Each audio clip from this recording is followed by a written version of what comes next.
Let me see who goes first. Looks like I think it's Selina. Selina goes first. Okay, fun. Like, I'm gonna ask you lots of questions. Let's crank through this. And thank you so much for being here. Your voice sounds rough. Mine does? Yeah. It's because I just ate a power bar. I feel great. Let's go. Let's go. Is that better? Yeah, better. Okay. Chet, let them in. Let's let everybody in. Let's have a little bit of fun. Hey, everybody. Welcome to the call today. As you're joining the call, we have amazing, amazing guests today. Selina and Samantha, the two rock stars of running our teams. And we're going to have a great time. As you join the call today, will you do me a favor? We've got a lot of people on the call. Go into the chat box and just say hello and tell me where you're from. So just give us a quick hi and where you're from and whose team you're with, or if you're a team leader, I'd like to know that. Irene says hi. Way to go, Irene. Oh, Jeff's here from Toronto. We've got Reed here from Hilton Head. Wow, great group today. Jeff Johnson, Jay's here from Chicago. Christy's from Central Florida. Ethan from Ogden, Utah. Ethan, dude, I was born in Ogden, Utah, when my dad was at Weber State. How cool is that? Warren's here from Dallas, Texas. Hey, Mark. Mark's here from Vancouver, one of the prettiest places in the entire world, if you've never been to Vancouver. Hi, Michelle. I just saw you pop on. She's one of my coaching clients.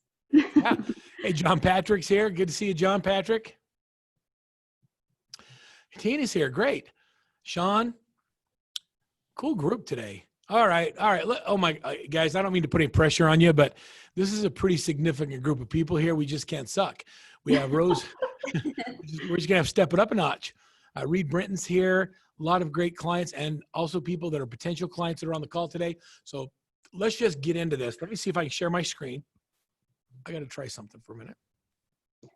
All right. The way that Zoom manages my desktop when I share screens is whack. So I have to share my desktop one, and then I'm going to go into play. Bam, look at that. Okay, everybody, welcome to today's Building the Framework for Your Team. I'll be your host on today's call. I'm Verl Workman, CEO of Workman Success Systems. We're a coaching and training company that specializes in building seven-figure teams and brokerages. We're all about creating a culture that makes a difference and building a business that serves your lifestyle, not a business that controls it. And so we're happy to be here with you today. We're going to talk about clarifying roles and responsibilities, compensation, developing team members. Today is going to be an incredible webinar. This is just designed to teach you how we do things. And we brought in some of our rock stars today. We have Selina Galanis. I don't want to say, do I screw that up? How do you say your last? Galanis. Yeah. She's a team leader with the Mark Boylan team, who's been a client and a coach for a long time with Workman Success Systems. Mark is a great team leader, runs a fabulous team in the Westchester area of New York. And he he creates a great culture, and he's one of the most tech savvy leaders that I've known.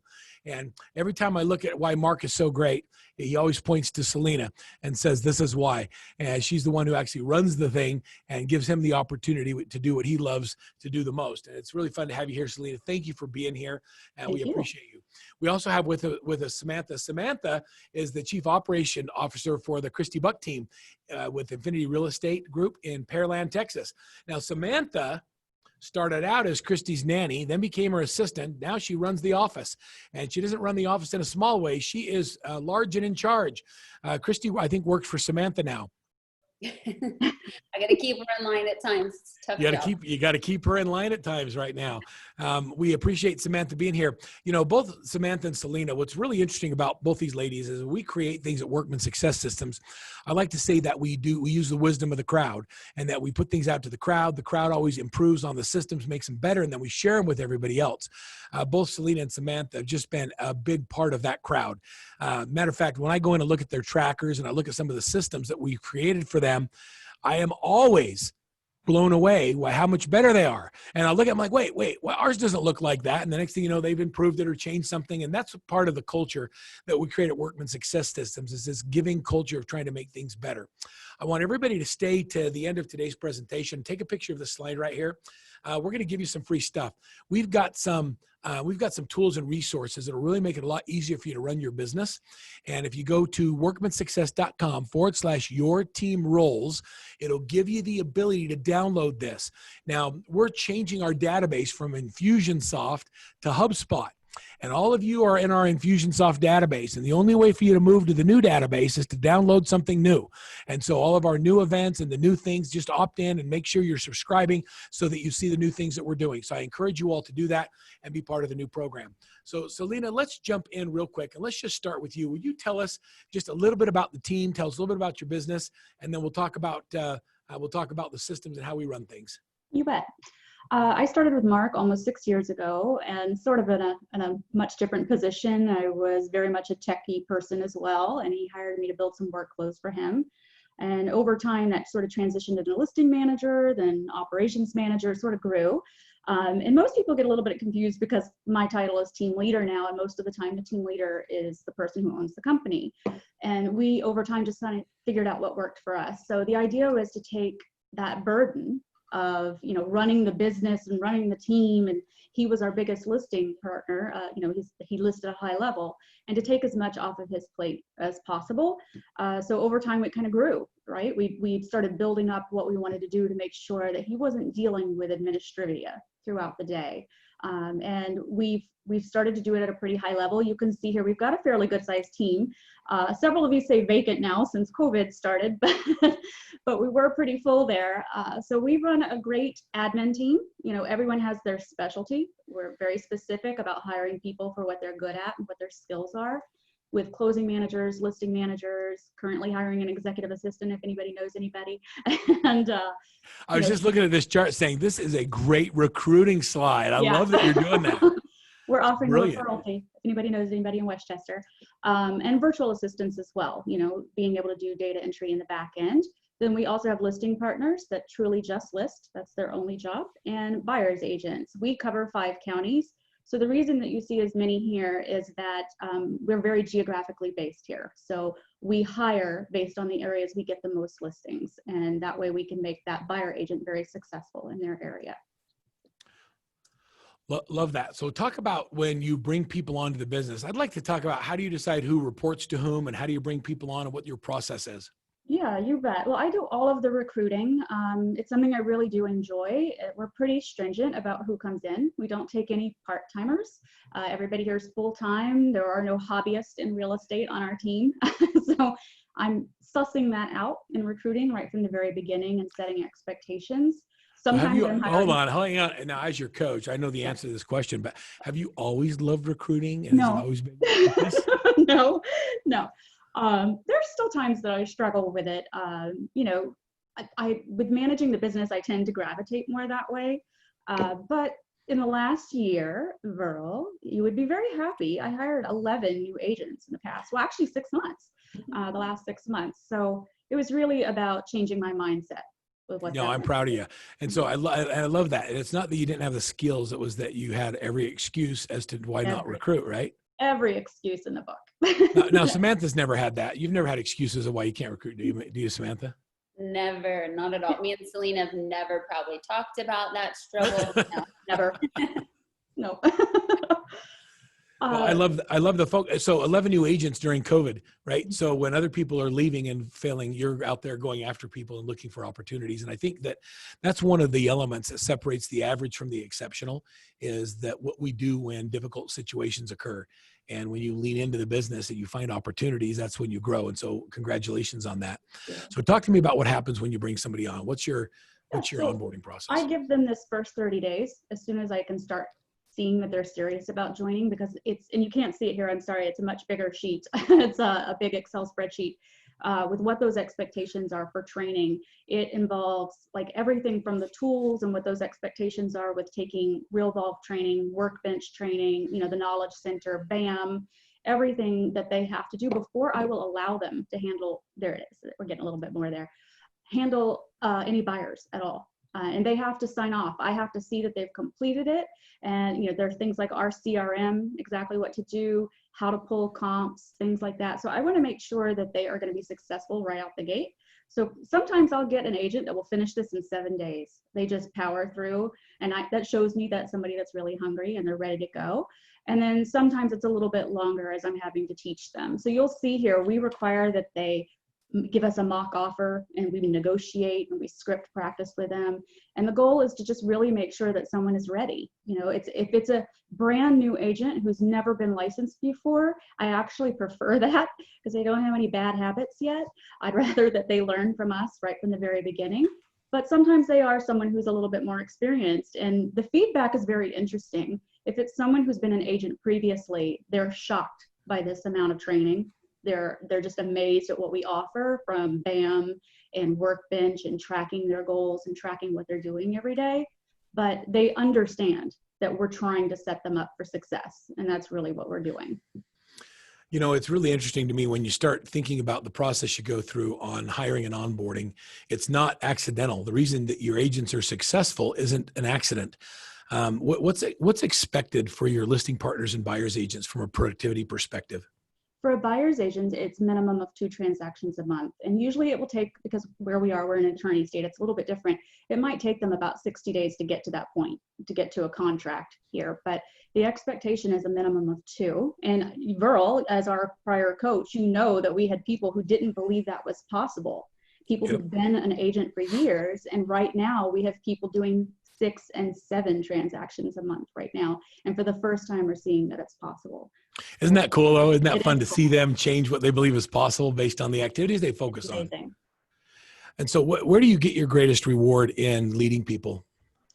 I think just seeing that success. When I have someone come in and I'm interviewing them and I'm asking them what their big why is, and I really ask them to dig deep about why they want to do this, because this is full time for us. And then being able to see that look on their face with that very first pending deal, and just that excitement and knowing that they've got something happening and that they've been successful with what they've done. That's probably my biggest takeaway. It's just one of those moments of pure joy, seeing someone get what they wanted out of life. So I'm curious, this is just like, I don't know how you're gonna answer this, but everybody has different compensation plans. And one of the limiting beliefs when you build a team is that we have to overpay our buyer's agents to get them to join, or they won't join. Did you suffer from that? And did you make any adjustments over time? We still have that problem. That's probably one of the harder conversations to have with someone whenever I'm interviewing and looking at agents to join the team, especially if they've been a single agent previously. I give them, but I'm so specific. Whenever someone sits down with me, I give them a sheet that shows the exact breakdown and what will happen and what that payout will look like for them. And I talk to them about how it's a volume business for us. We're so busy. There are so many buyers that you have to look at the bigger picture, where we're keeping you busy every step of the way. We're teaching you to lead generate. We're making you an agent from day one. And you have to look at the long term. And I call it the long game. Don't stop short just because you're looking at that number. If you really break it down, you can see how successful you can be, even with a split. And we have kept to that. We don't lower or raise our splits ever. I don't negotiate. And I don't, and the proof is in the pudding, right? You recruited 11 agents. They're good people. They're producing. How many families will your team serve this year? Right now, it's looking like we're going to pass last year. So we did 125 transactions last year, 125 families. And right now we have more in pending than we've closed year to date. Wow. So, it's going to be our biggest month ever this month. And next month will be almost twice what this month is. So it's a lot of families we've been able to help this year. I'm really hoping to hit 150 to 170. So isn't that exciting? Like, that's exciting to see and be part of that growth. And I'm just really proud of you and your team, and for all of the just all of the blood, sweat, and tears that go into creating that culture that allows people to produce. When you bring on administrative staff, you bring on support staff, talk to me about the onboarding, what that looks like, and how you run them. Yeah. So same thing. I hire all staff, and everybody reports to me before they, it just keeps a lot off of Mark's plate, so he's able to do what he does at a high level. So for me, it's great because I do a lot of one-on-one training, and we've learned over time with turnover and things that happen. And Verl is the one who encouraged me to do this. Anytime I teach someone to do something one time, I record it on Zoom, and we've started creating a training library, where if somebody has to be out or someone gets hurt or anything like that happens, someone can step in very quickly and take over. And we've cross-trained all of our staff to make sure that we have coverage. So what you're seeing on the screen here is our Trello board, which we use at a really high level. When I first started with Mark, we had this little magnetic board in his office, right? And we would go put the name of the address or the client, and we'd have to move it over every time. And as we grew and we started getting bigger, we started using this. And we have a staff huddle 4 days a week, Monday, Tuesday, Thursday, Friday. It's 30 minutes. And the idea behind this is that we're all on the same page, right? This is starting from pre-listing. You can see marketing consults when they're set, and we make sure that our listing partners have what they need. Everything is ready. Do they need anything special? And then the idea is to move it across to the right side of the screen as quickly as possible. With this many deals in the hopper at any given time, we want to make sure nothing falls through the cracks. So I'm on this, and my goal and my whole purpose of being on that call is to encourage the listing partners and the listing managers to move it from pre-listing to active, active to AO, accepted offer, and for my buyer's agents and my closing manager to move it to closing as quickly as possible. And we look and we see, are there impediments? Do you need help? Is there something that's stopping this deal from moving forward? And how can we work together as an admin team to make that happen? I love it. It's like a one-sheet clarity on where all your deals are. I know Samantha's going, that's cool. It's like the geeks all get together and they geek out on this stuff. I love that. It's like respect. It's like, you know, I'm giving you a couple questions for you just from the group. By the way, if you have questions for Selina, for Samantha, use the chat box, not the question box, because I can't see that on my view. And so go into the question. So Selina, do you have a large turnover with buyer's agents after they become more experienced? What's your experience been? No, I mean, our agent that's been with us the longest has been 14 years.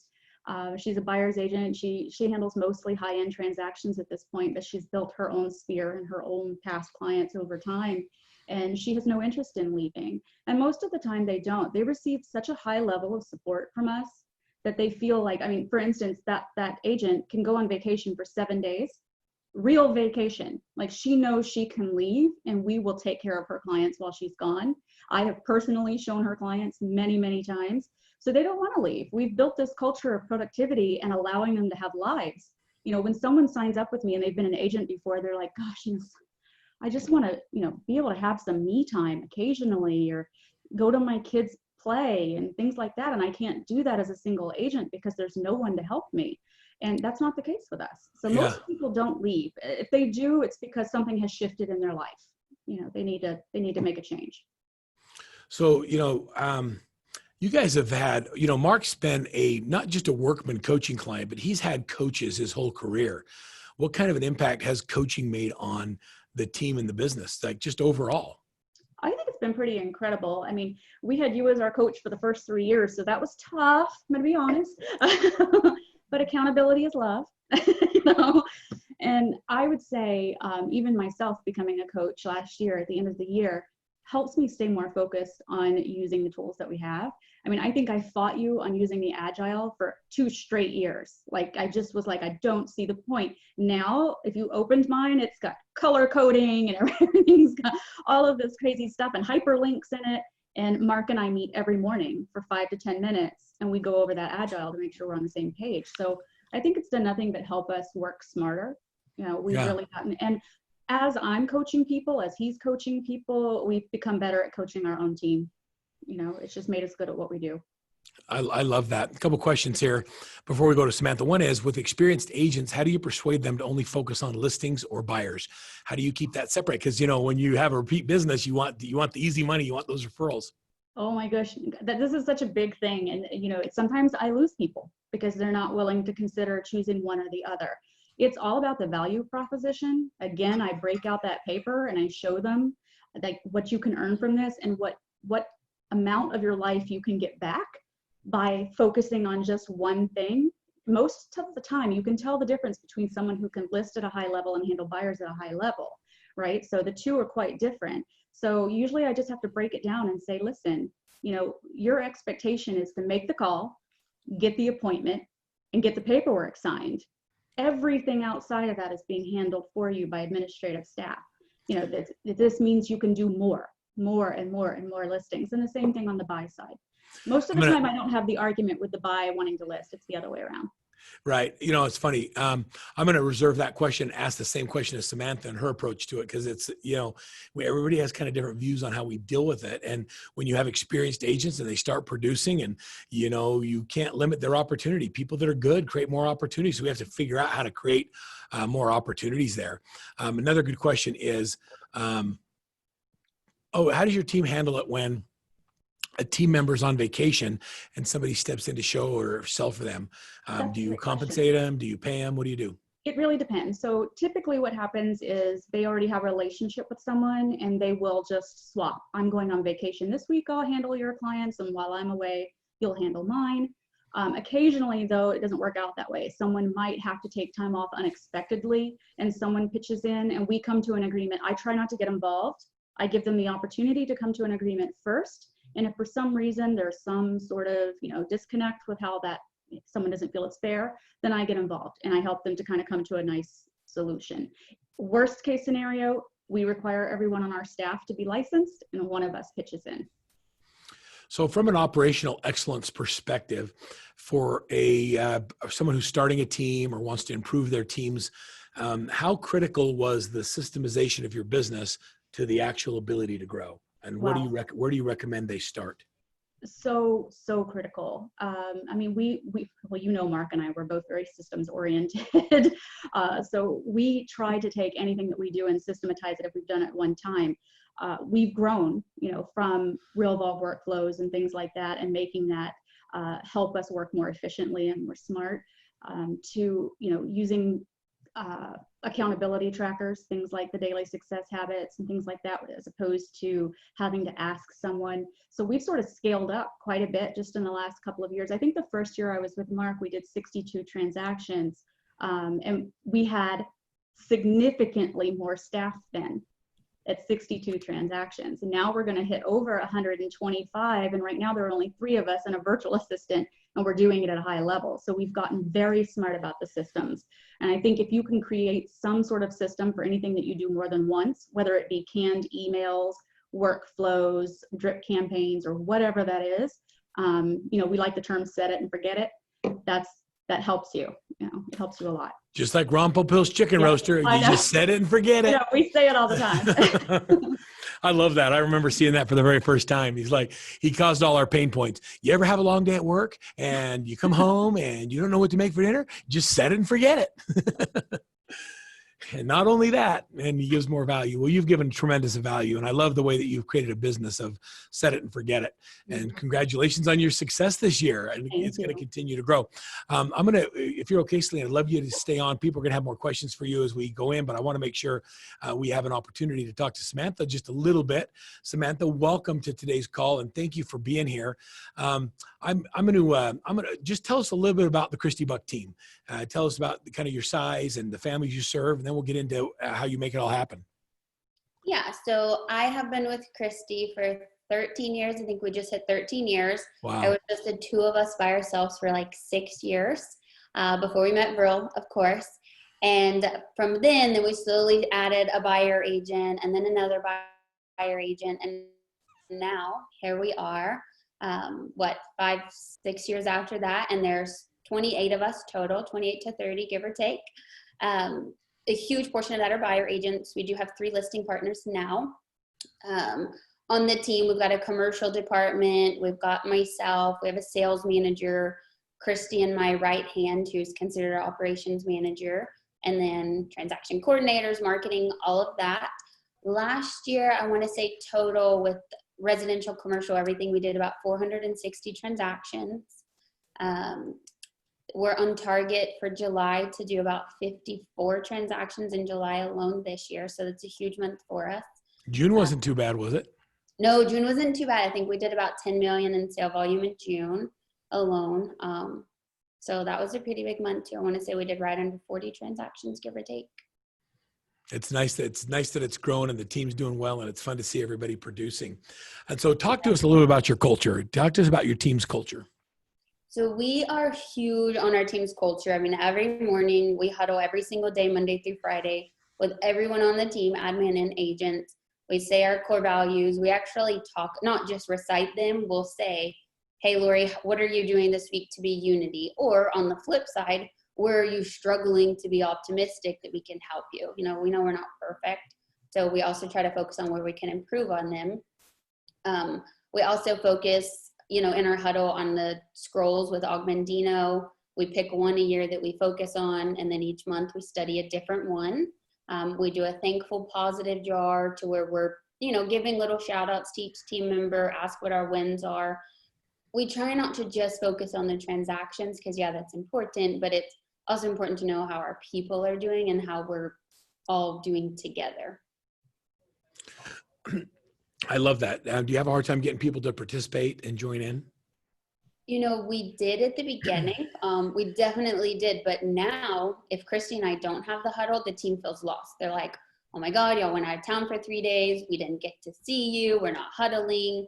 I mean, of course, we have our stragglers every now and then that are really tired. And, you know, summer's always a little hard with vacations. But the team love the huddles now. You know, I think about that. I remember getting pushback on doing them daily and compromising. We'll do them Monday and Friday. And then we did 3 days a week. And now you do them every day? Every single day, Monday through Friday. We actually have office meetings on Wednesdays that run 2 hours. We just finished it this morning. And then the other days we do huddles. And then after huddle, we do an hour and a half of training. So we're always in here meeting together.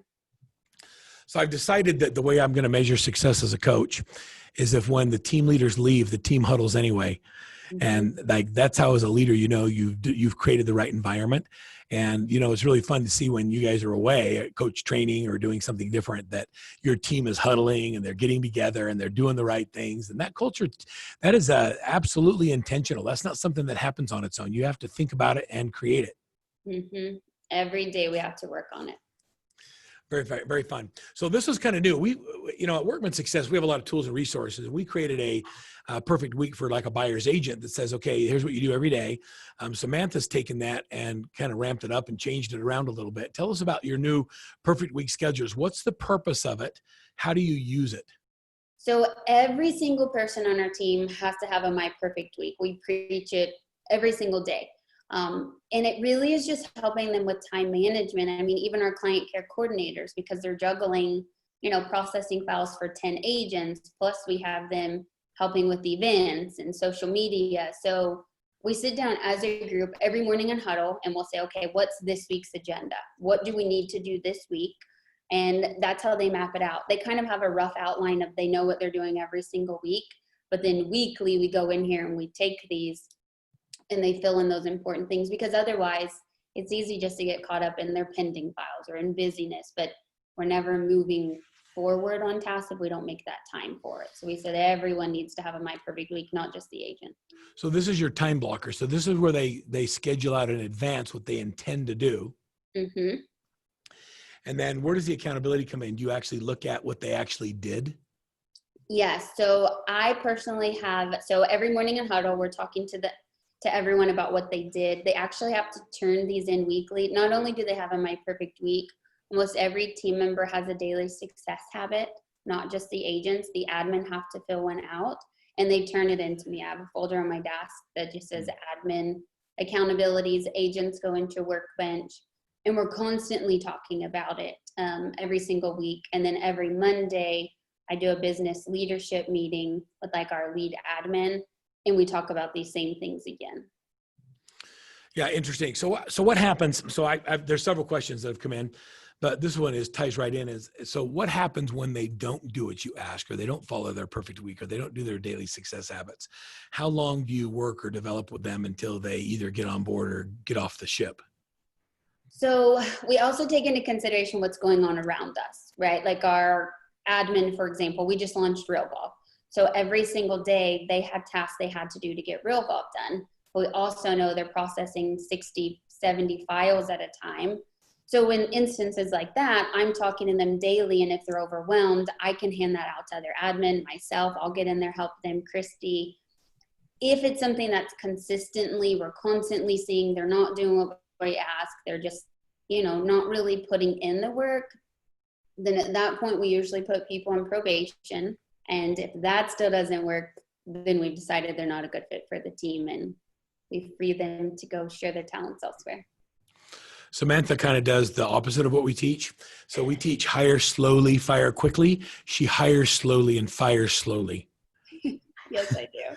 And that's because, and that's a heart thing, right? Is you care, you get to know these people, they become part of your family, and you want them to succeed. And oftentimes we see greater potential in them than they see in themselves.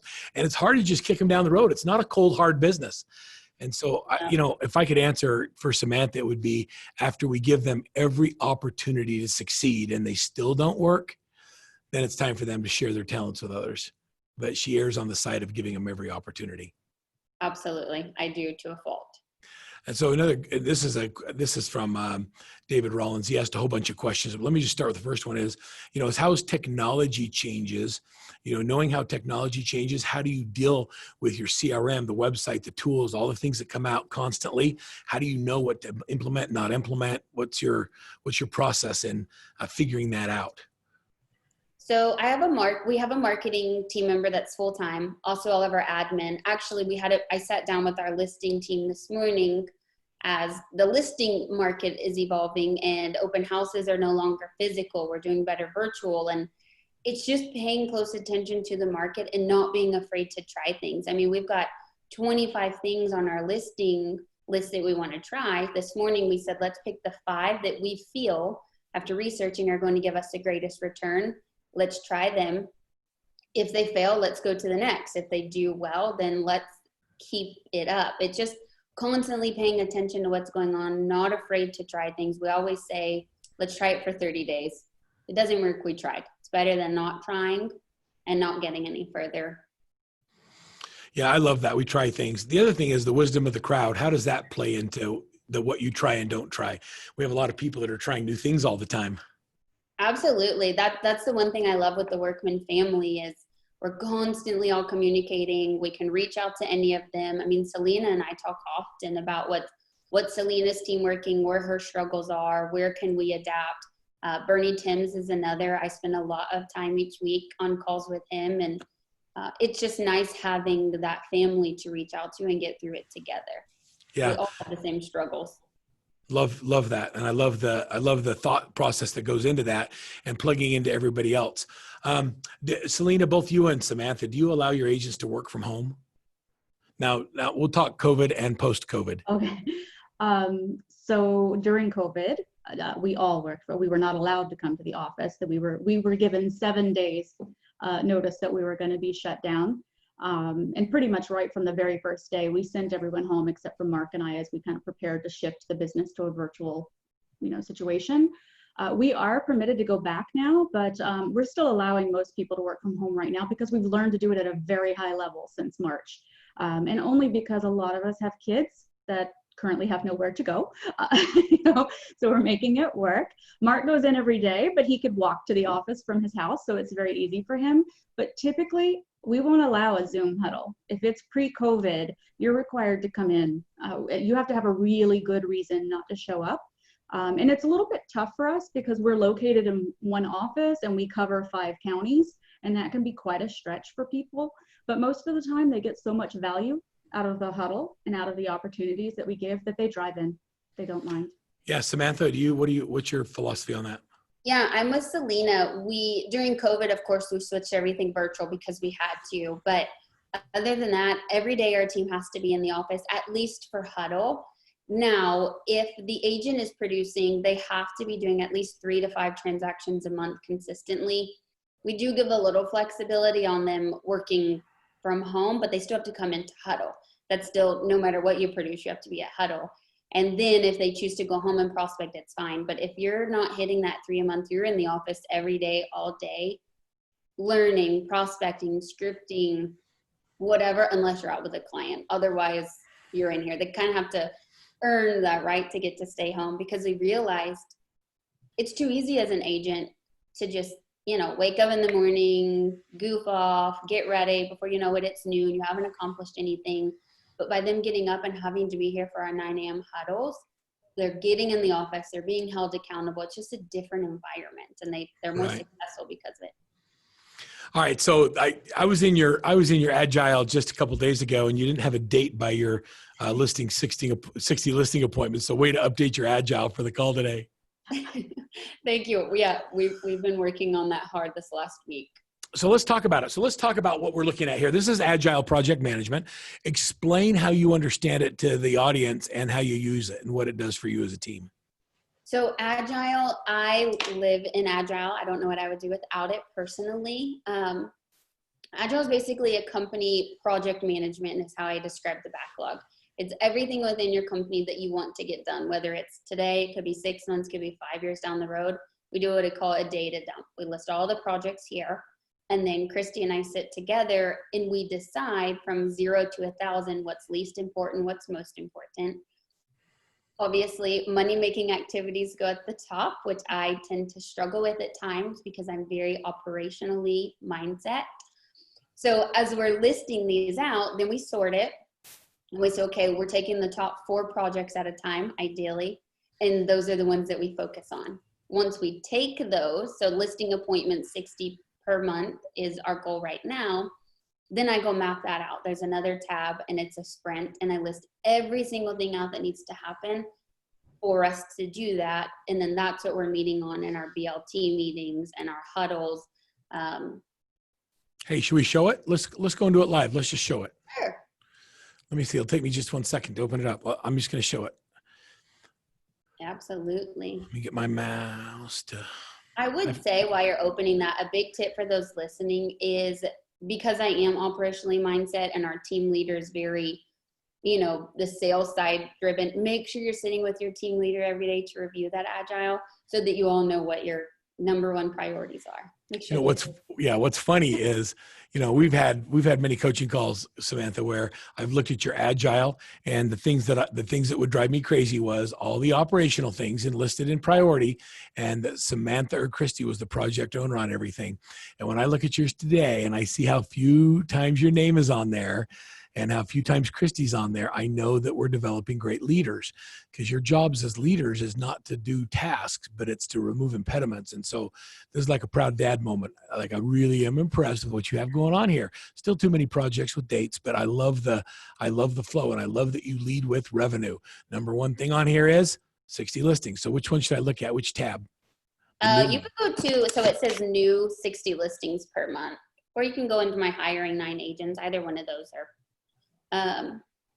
So this is our map out of our how to get new 60 listings appointments per month, and we've kind of broken it down to daily. I mean, our listing agents have to put 2 new leads in their database every single day, non-negotiable, every day, 7 days a week. That is their goal, is to get 2 new on their own, and then we just break it out what we're doing to work on that. Bear with me because I just started mapping this one out. No, this is beautiful. I mean, that's the whole idea of it, is it's a map, right? It's you download, you do the data dump. And if everyone's not impressed by this, they should be. This is how the exceptional people get stuff done. One of the things we talk about for every 25 leads you generate, you need to add a buyer's agent. And one of the things we had as an issue is last fall, Christy and Samantha and I were talking, and they were like, should we turn on this lead source? I'm like, let's do a lead count. We started looking at their lead counts, and they were so off the chart. You have so many leads coming in, and they didn't have enough people working them, and their agents were complaining that they weren't getting enough leads. And the reality was they were getting so many, they were trying to cherry pick them. And so we looked at that and said, you guys got to hire 9 agents. You got to hire them quickly, like in 45 days. And Samantha's eyes rolled back in her head. And then when she got back into the world, she built a plan for it. So tell us about the plan.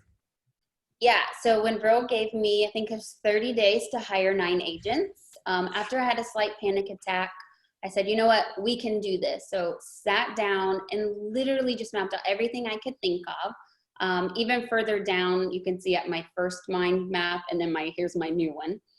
And literally just broke everything out 1 step at a time. I got with our assistant, and we went through everything with her, and we did it, and literally hired the 9th person, day 29. So I could tell Verl, we completed it. We hired all of them. We actually, this was back in October. We've only, 1 ended up being moved to a TC throughout the transition, and then 1 of them left. But other than that, we've all kept all of them, and they're doing really well. I don't know, Selina, if you're impressed by that, but Totally. I just got off a call with a group of broker owners from around the country, and I did a survey, and I surveyed what would be a good impact on your brokerage in recruiting this year: 1 to 5, 5 to 10, 10 to 20, 20 plus, and 70% were 1 to 5. They think that's a good year. And so when you start saying that when you start thinking about the splits we put people on, 40, 60, desk fees, the things that we do, you're hiring good people that want to make $100,000 a year, and you're putting an environment. So I'm going to encourage everybody, if you have questions for Samantha or for Selina, to please type them in. I lost my toolbar. I have to stop share to get my toolbar back. I want to make sure I'm not missing any questions, guys.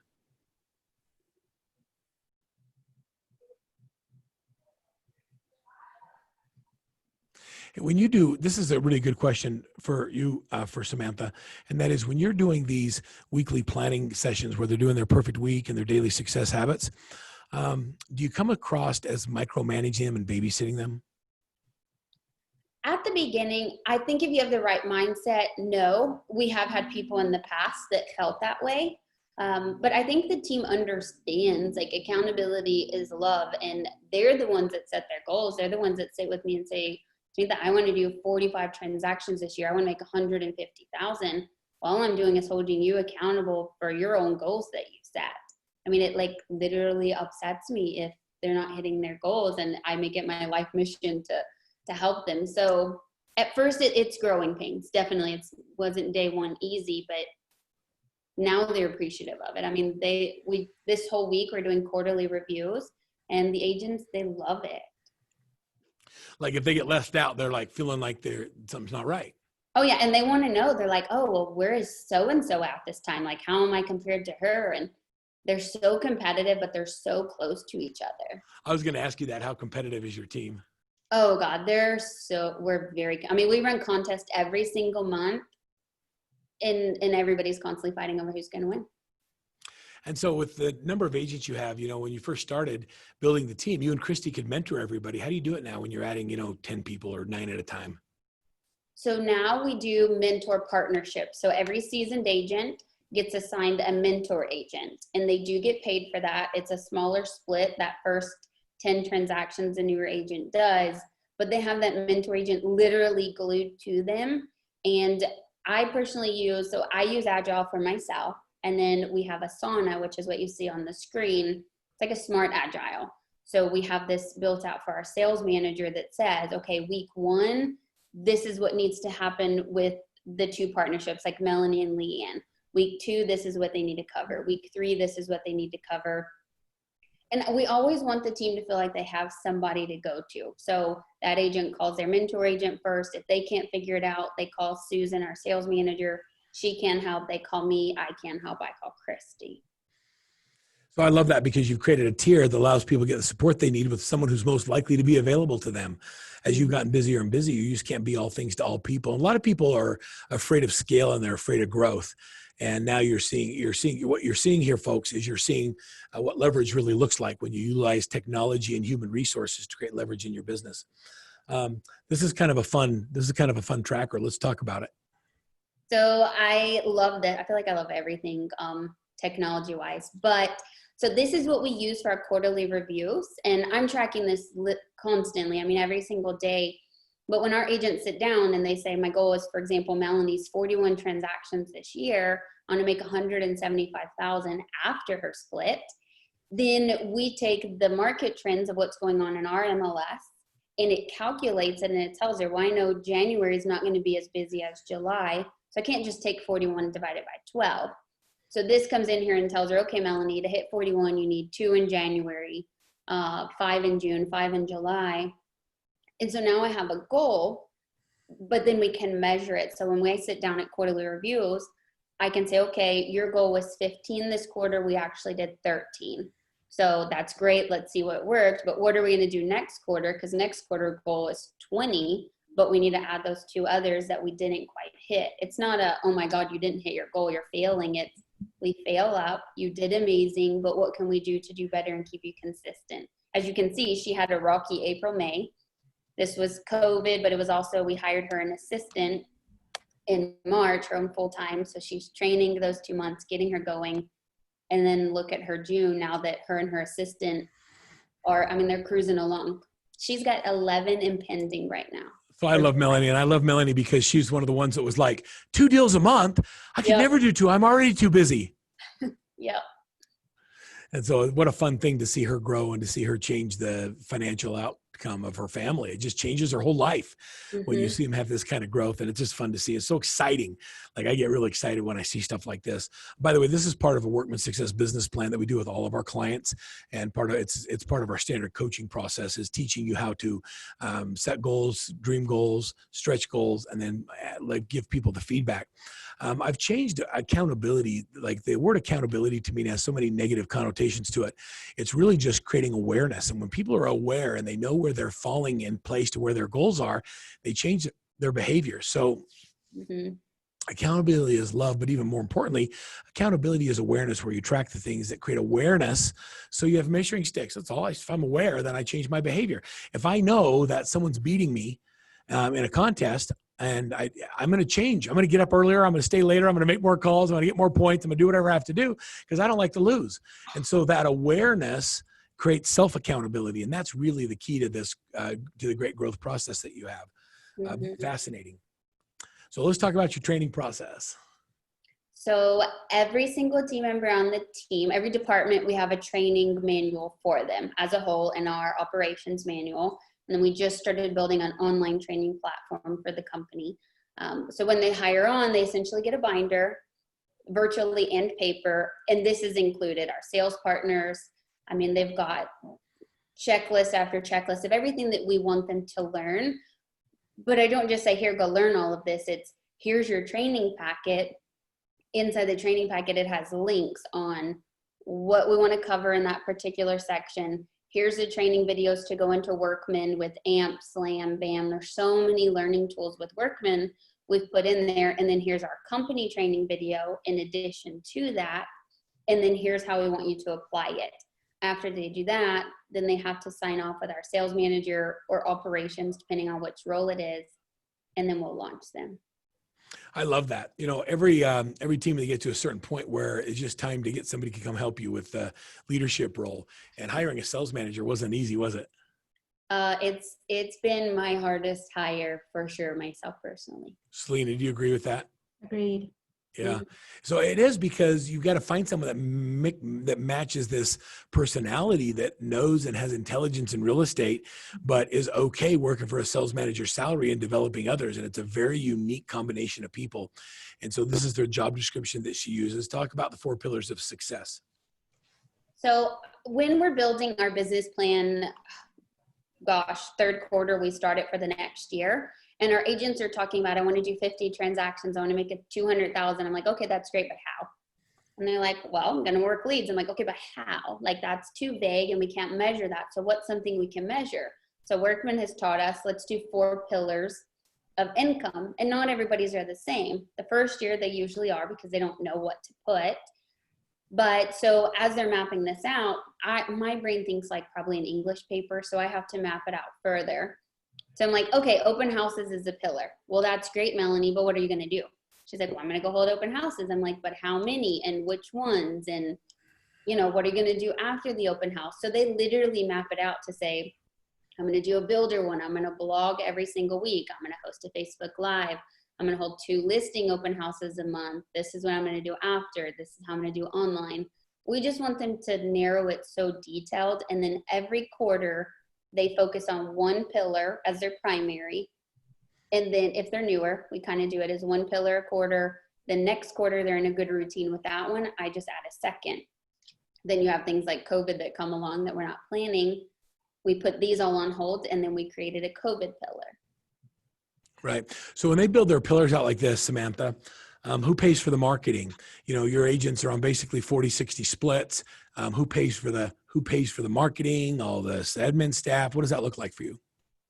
So it's very dependent on what it is, but the company leads, the company pays for it. The company pays for the admin.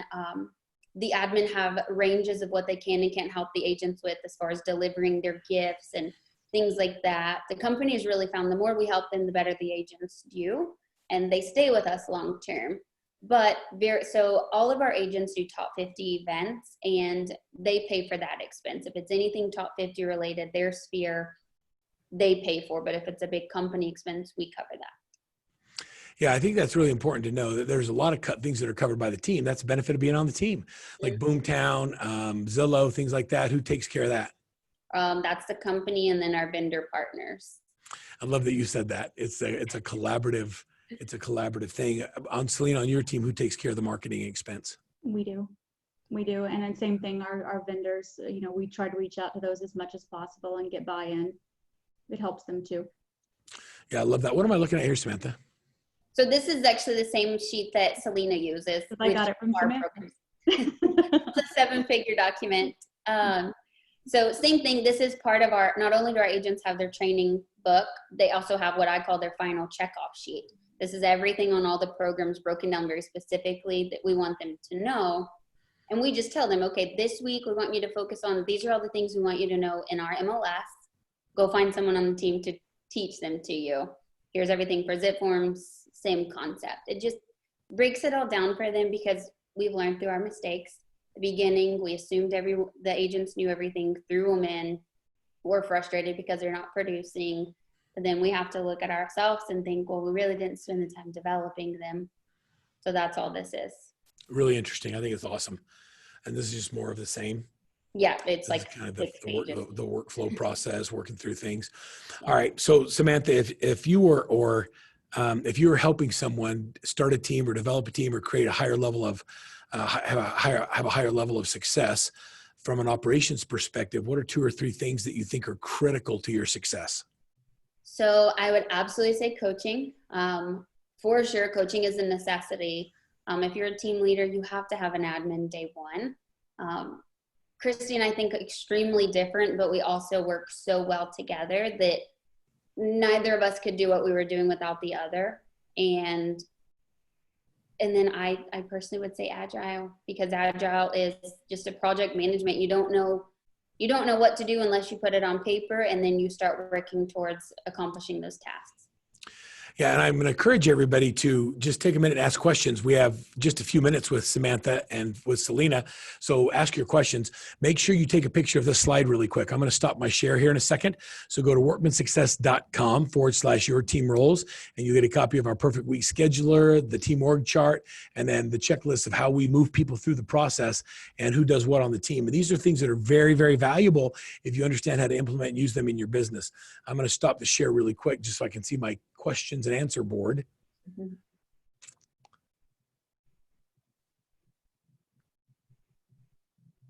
Okay, we're good on the doing that. I think I've answered most of them. Let's see what we have here.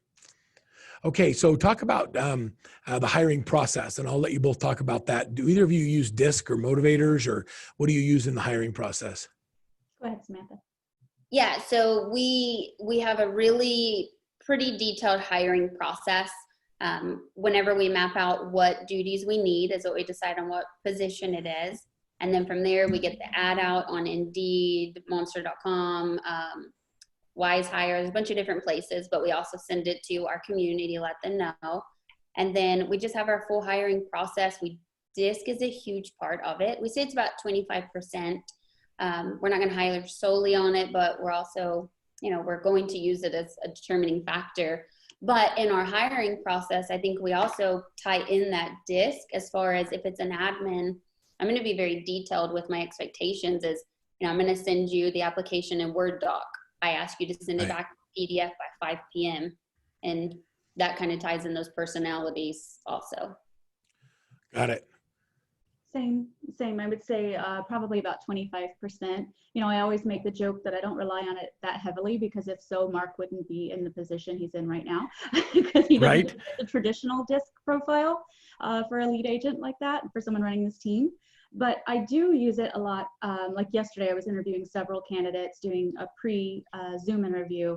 And when they talk to me about what they like doing and what they don't like doing, I have the DISC pulled up on my screen because I can almost always relate it to what it says.